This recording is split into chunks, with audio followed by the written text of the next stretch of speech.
ਮੱਧ 33 ਕਿਵੇਂ ਹੋਣ ਚਾਹੀ। ਸੰਵਿਧਾਨ 26 ਜਨਵਰੀ 1950 ਨੂੰ ਲਾਗੂ ਹੋਇਆ ਸੀ ਤੇ ਰਾਜ ਸਰਕਾਰਾਂ ਉਸ ਵੇਲੇ ਨਵੇਂ ਕਾਨੂੰਨ ਬਣਾਉਣ ਦੇ ਅਭਿਅਸਤ ਨਹੀਂ ਸਨ।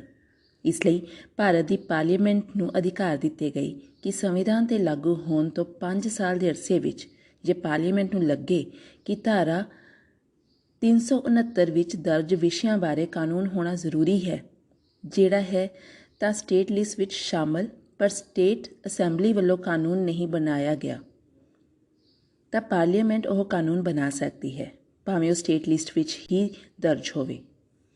ਉਹ ਵਿਸ਼ੇ ਇਹ ਹਨ: 1. ਸਟੇਟ ਦੇ ਅੰਦਰ ਵਣਜ ਤੇ ਵਪਾਰ। 2. ਕਪਾਹ, ਉੱਨੀ ਕੱਪੜੇ, ਕਪਾਹ ਦਾ ਬੀਜ, ਖਾਦ ਖੁਰਾਕ ਜਿਸ ਵਿੱਚ ਖਾਣ ਵਾਲੇ ਤੇਲ ਤੇ ਤੇਲ ਬੀਜ, ਪਸ਼ੂ ਖੁਰਾਕ, ਤੇਲ ਕੱਢਣ ਬਾਅਦ ਬਣੀ ਖਲ, ਕੋਇਲਾ, ਲੋਹਾ, ਇਸਪਾਤ ਤੇ ਮਾਈਕਾ। ਇਸ ਤੋਂ ਇਲਾਵਾ ਇਹਨਾਂ ਵਸਤਾਂ ਬਾਰੇ ਕਾਨੂੰਨ ਬਣਾਉਣਾ, ਅਦਾਲਤਾਂ ਕਾਇਮ ਕਰਨੀਆਂ ਤੇ ਸਿਵਾਏ ਸੁਪਰੀਮ ਕੋਰਟ ਦੇ ਅਦਾਲਤਾਂ ਦਾ ਅਧਿਕਾਰ ਖੇਤਰ ਨਿਸ਼ਚਿਤ ਕਰਨਾ ਸ਼ਾਮਿਲ ਹਨ। 1954 ਵਿੱਚ ਕੇਂਦਰ ਸਰਕਾਰ ਨੇ ਸੋਚਿਆ ਕਿ 1946 ਦੇ ਐਕਟ ਦੀ ਮਿਆਦ ਖਤਮ ਹੋਣ ਤੋਂ ਪਹਿਲਾਂ ਸੰਵਿਧਾਨ ਦੀ ਧਾਰਾ 369 ਦੇ ਅਖਤਿਆਰਾਂ ਦੀ ਵਰਤੋਂ ਕਰਦਿਆਂ ਨਵਾਂ ਕਾਨੂੰਨ ਬਣਾਇਆ ਜਾਵੇ, ਜਿਹੜਾ ਧਾਰਾ 369 ਵਿੱਚ ਦਿੱਤੇ 5 ਸਾਲ ਤੋਂ ਬਾਅਦ ਵੀ ਸਾਰੇ ਪ੍ਰਾਂਤਾਂ ਵਿੱਚ ਲਾਗੂ ਰਹੇ। ਇਸ ਵਾਸਤੇ ਸੰਵਿਧਾਨ ਦੀ ਸੋਧ ਦੀ ਲੋੜ ਸੀ।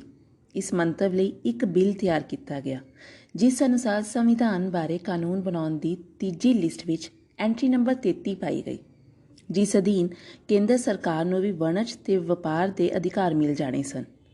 1954 ਵਿੱਚ ਸੰਵਿਧਾਨ ਦੀ ਤੀਜੀ ਸੋਧ ਕਰਕੇ ਐਂਟਰੀ ਨੰਬਰ 33 ਪਾ ਦਿੱਤੀ ਗਈ, ਪਰ ਕਿਉਂਕਿ ਸੰਵਿਧਾਨ ਦੀ ਸੋਧ ਨੂੰ ਲਾਗੂ ਕਰਨ ਤੋਂ ਪਹਿਲਾਂ ਪਾਰਲੀਮੈਂਟ ਵੱਲੋਂ ਪਾਸ ਬਿੱਲ ਨੂੰ ਸਾਰੇ ਦੇਸ਼ ਦੇ ਘੱਟ ਤੋਂ ਘੱਟ ਅੱਧਿਆਂ ਰਾਜਾਂ ਦੀ ਮਨਜ਼ੂਰੀ ਦੀ ਲੋੜ ਸੀ, ਜਿਸ ਨੂੰ ਟਾਈਮ ਲੱਗ ਸਕਦਾ ਸੀ। ਇਸ ਲਈ ਇੱਕ ਆਰਡੀਨੈਂਸ ਜਾਰੀ ਕਰਕੇ ਇਹ ਕਾਨੂੰਨ ਲਾਗੂ ਕਰ ਦਿੱਤਾ ਤੇ ਜਦੋਂ ਮੁਲਕ ਦੇ ਅੱਧੇ ਤੋਂ ਵੱਧ ਸੂਬਿਆਂ ਦੀਆਂ ਅਸੈਂਬਲੀਆਂ ਨੇ ਸੰਵਿਧਾਨ ਦੀ ਸੋਧ ਦੀ ਪ੍ਰੋੜਤਾ ਕਰ ਦਿੱਤੀ ਤਾਂ ਇਹ ਐਂਟਰੀ ਨੰਬਰ 33 ਸੰਵਿਧਾਨ ਦਾ ਹਿੱਸਾ ਬਣ ਗਈ ਤੇ ਵਪਾਰ ਅਤੇ ਵਣਜ ਬਾਰੇ ਕਾਨੂੰਨ ਬਣਾਉਣ ਦਾ ਕੇਂਦਰ ਸਰਕਾਰ ਨੂੰ ਵੀ ਅਧਿਕਾਰ ਮਿਲ ਗਿਆ। ਭਾਵੇਂ ਕਿ ਸੰਵਿਧਾਨ ਦੇ 7ਵੇਂ ਸ਼ੈਡਿਊਲ ਦੀ ਲਿਸਟ ਨੰਬਰ 2 ਦੀ ਐਂਟਰੀ ਨੰਬਰ 14 ਵਿੱਚ ਖੇਤੀ ਬਾਰੇ ਖੋਜ, ਪੜ੍ਹਾਈ, ਖੇਤੀ ਜੀਵਾਣੂਆਂ ਦੀ ਰੋਕਥਾਮ ਦਰਜ ਹਨ, ਜੋ ਰਾਜ ਸਰਕਾਰ ਦੇ ਅਧਿਕਾਰ ਖੇਤਰ ਵਿੱਚ ਆਉਂਦਾ ਹੈ। ਇਸ ਵਿਸ਼ੇ 'ਤੇ ਕਾਨੂੰਨੀ ਲੜਾਈ ਅਜੇ ਤੱਕ ਨਹੀਂ ਲੜੀ ਗਈ। ਐਂਟਰੀ ਨੰਬਰ 33 ਦੇ 2 ਹਿੱਸੇ ਹਨ। ਇੱਕ ਇਹ ਕਿ ਜ਼ਰੂਰੀ ਵਸਤਾਂ ਦੀ ਪੈਦਾਵਾਰ, ਸਪਲਾਈ ਤੇ ਵੰਡ ਬਾਰੇ ਕਾਨੂੰਨ ਬਣਾਉਣਾ ਤੇ ਕਾਰਗਰ ਢੰਗ ਨਾਲ ਲਾਗੂ ਕਰਨਾ। ਦੂਜਾ, ਇਹਨਾਂ ਵਸਤਾਂ ਦਾ ਵਣਜ ਤੇ ਵਪਾਰ। ਐਂਟਰੀ ਨੰਬਰ 33 ਵਿੱਚ ਦਰਜ ਲਫ਼ਜ਼ ਖਾਦ ਖੁਰਾਕ, ਜਿਸ ਵਿੱਚ ਖਾਣ ਵਾਲੇ ਤੇਲ ਤੇ ਤੇਲ ਬੀਜ, ਪਸ਼ੂ ਖੁਰਾਕ, ਕਪਾਹ ਆਦਿ ਸ਼ਾਮਲ ਕੀਤੇ ਗਏ ਹਨ। 7ਵੇਂ ਸ਼ੈਡਿਊਲ ਦੀ ਲਿਸਟ ਨੰਬਰ 2 ਵਿੱਚ ਉਹ ਕਾਨੂੰਨ ਦਰਜ ਹਨ ਜਿਹੜੇ ਰਾਜ ਸਰਕਾਰ ਨੇ ਬਣਾਉਣੇ ਹਨ। ਇਹਨਾਂ ਵਿੱਚ ਐਂਟਰੀ ਨੰਬਰ 14 ਇਸ ਪ੍ਰਕਾਰ ਹੈ: 14 ਖੇਤੀ, ਜਿਸ ਵਿੱਚ ਖੇਤੀ ਬਾਰੇ ਖੋਜ, ਪੜ੍ਹਾਈ ਤੇ ਜੀਵਾਣੂਆਂ ਦੀ ਰੋਕਥਾਮ ਸ਼ਾਮਿਲ ਹੈ।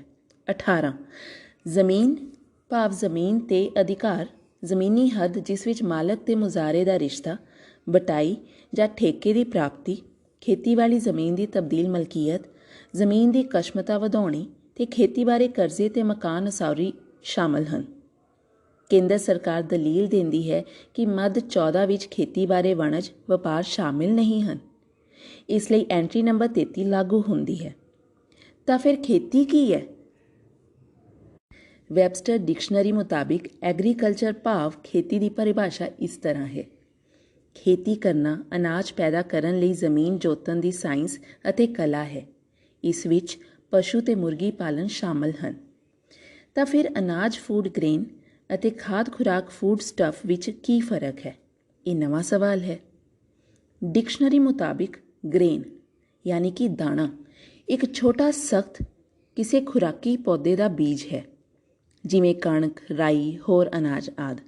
ਅਤੇ ਖਾਦ ਖੁਰਾਕ ਫੂਡ ਸਟੱਫ ਉਸ ਦਾਣੇ ਜਾਂ ਦਾਣਿਆਂ ਜਾਂ ਅਨਾਜ ਤੋਂ ਬਣੀ ਖਾਣ ਵਾਲੀ ਵਸਤੂ ਹੈ। ਜਿਵੇਂ ਆਲੂ ਤੇ ਚਿਪਸ ਦਾ ਫਰਕ ਹੈ, ਜਾਂ ਕਣਕ ਤੇ ਆਟੇ ਦਾ ਫਰਕ ਹੈ। ਕਣਕ ਦਾ ਹਰ ਦਾਣਾ ਬੀਜ ਹੈ, ਪਰ ਜਦੋਂ ਉਸ ਨੂੰ ਪੀਸ ਲਿਆ ਜਾਂਦਾ ਹੈ ਤਾਂ ਉਹ ਖਾਣ ਵਾਲੀ ਵਸਤੂ ਯਾਨੀ ਕਿ ਫੂਡ ਸਟਫ ਬਣ ਜਾਂਦਾ ਹੈ। ਜਿਹੜੀ ਸੰਵਿਧਾਨ ਵਿੱਚ ਤੀਜੀ ਸੋਧ ਹੋਈ ਉਸ ਵਿੱਚ ਐਂਟਰੀ 33 ਵਿੱਚ ਵਰਤੇ ਗਏ ਸ਼ਬਦ ਇਸ ਤਰ੍ਹਾਂ ਹਨ। 33 ਇਹਨਾਂ ਵਸਤੂਆਂ ਦੀ ਪੈਦਾਵਾਰ, ਸਪਲਾਈ ਅਤੇ ਵੰਡ ਦੇ ਵਪਾਰ ਤੇ ਵਣਜ ਲਈ ਜੇ ਕਿਸੇ ਸਨਅਤ ਦੀ ਉਪਜ ਬਾਰੇ ਪਾਰਲੀਮੈਂਟ ਦੇ ਸਰਵਜਨਕ ਹਿੱਤ ਲਈ ਇਸ ਨੂੰ ਤਤਪਰ ਕਰਾਰ ਦਿੱਤਾ ਹੋਵੇ। ਇਸ ਵਿੱਚ ਬਾਹਰਲੇ ਦੇਸ਼ਾਂ ਤੋਂ ਮੰਗਵਾਏ ਸਮਾਨ ਜਿਹੜੇ ਉਸੇ ਤਰ੍ਹਾਂ ਦੇ ਹੋਣ ਸ਼ਾਮਿਲ ਹਨ। ਦੂਜਾ, ਫੂਡ ਸਟਫ ਭਾਵ ਖਾਦ ਖੁਰਾਕ, ਜਿਸ ਵਿੱਚ ਖਾਣ ਵਾਲੇ ਤੇਲ ਦੇ ਬੀਜ ਤੇ ਤੇਲ ਸ਼ਾਮਿਲ ਹੈ। ਤੀਜਾ, ਪਸ਼ੂ ਖੁਰਾਕ, ਜਿਸ ਵਿੱਚ ਤੇਲ ਤੋਂ ਬਣੀ ਖਲ ਤੇ ਚੂਰਾ ਸ਼ਾਮਿਲ ਹੈ। ਚੌਥਾ, ਬਿਨਾਂ ਵੇਲੇ ਜਾਂ ਵੇਲੀ ਹੋਈ ਕਪਾਹ ਤੇ ਉਸਦੇ ਬੀਜ।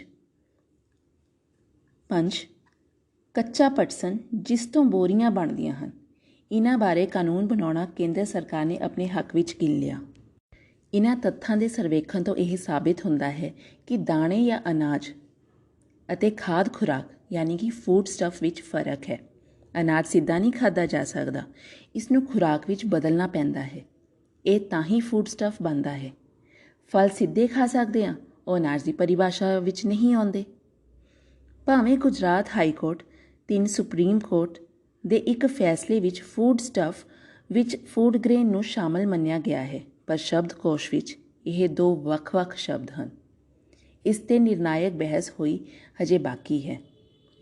ਐਂਟਰੀ 33 ਕੇਂਦਰ ਸਰਕਾਰ ਨੂੰ ਖਾਦ ਖੁਰਾਕ ਬਾਰੇ ਕਾਨੂੰਨ ਬਣਾਉਣ ਦਾ ਹੱਕ ਦਿੰਦੀ ਹੈ, ਨਾ ਕਿ ਅਨਾਜ ਬਾਰੇ।